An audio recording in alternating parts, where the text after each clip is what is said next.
அனைவருக்கும் வணக்கம் மக்களே. நான் உங்கள் சுவாமிநாதன் ஜோதிடர் பேசுகிறேன். நம்ம யூடியூப் சேனலில் நான் தினந்தோறும் பல ஆன்மீக தகவல்கள் கொடுத்துட்டு வந்துட்டு இருக்கேன். அந்த வகையில் இன்றைக்கு முகம் பார்க்கும் கண்ணாடியில் இவ்வளவு விஷயம் இருக்குதா என்ற தலைப்பில் ஒரு முக்கியமான பதிவு எடுத்துட்டு வந்திருக்கேன். இந்த பதிவை ஸ்கிப் பண்ணாமல் கேட்டு பயன்பெற்றுக் கொள்ளுங்கள். பதிவுக்குள்ளே போகிறதுக்கு முன்னாடி நம்ம யூடியூப் சேனலில் யாரெல்லாம் சப்ஸ்கிரைப் பண்ணலையோ சப்ஸ்கிரைப் பண்ணுங்க, ஷேர் பண்ணுங்க, லைக் பண்ணுங்க. இப்போ பதிவுக்குள்ளே போயிடலாம். முகம் பார்க்கும் கண்ணாடியில் பல தெய்வ சக்திகள் உள்ளன. அவை முறையாக பயன்படுத்தினால் நிச்சயம் சக்தி பேசும்.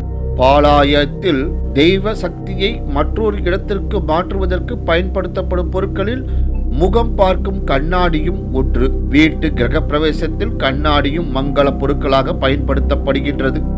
இறைவனின் திருக்கல்யாண உற்சவத்தில் முகம் பார்க்கும் கண்ணாடி ஒரு அங்கம் வகிக்கிறது. கும்பாபிஷேகங்களிலும் இறைவனுக்கு செய்யும் உபச்சாரங்களில் முகம் பார்க்கும் கண்ணாடியும் ஒன்று. மாந்திரிக தாந்திரிக பாடத்திலும் முகம் பார்க்கும் கண்ணாடி இடம்பெறுகின்றது. சகுனங்களில் முதல் இடத்தில் முகம் பார்க்கும் கண்ணாடியாக திகழ்கிறது. அட்ட மங்கள பொருட்கள், அதாவது 8 வித மங்கள பொருட்களில் முகம் பார்க்கும் கண்ணாடியும் உண்டு. ஒரு சில திருக்கோவில்களில் மூலஸ்தானத்துக்கு எதிரில் முகம் பார்க்கும் கண்ணாடி வைத்திருப்பார்கள். எப்படி வெற்றிலை பாக்கு பூஜையில் முக்கிய அங்கமோ அதுபோல் முகம் பார்க்கும் கண்ணாடியும் இறைவன் பூஜையில் ஒரு அங்கமாக திகழ்கிறது.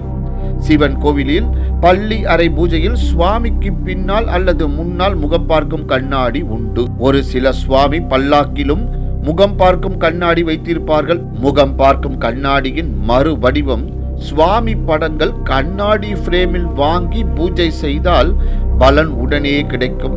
ஒவ்வொரு வீட்டிலும் நிலைவாசலுக்கு முன்னாடி கண்திருஷ்டி விநாயகர் மற்றும் கண்ணாடி வைத்திருப்பார்கள்.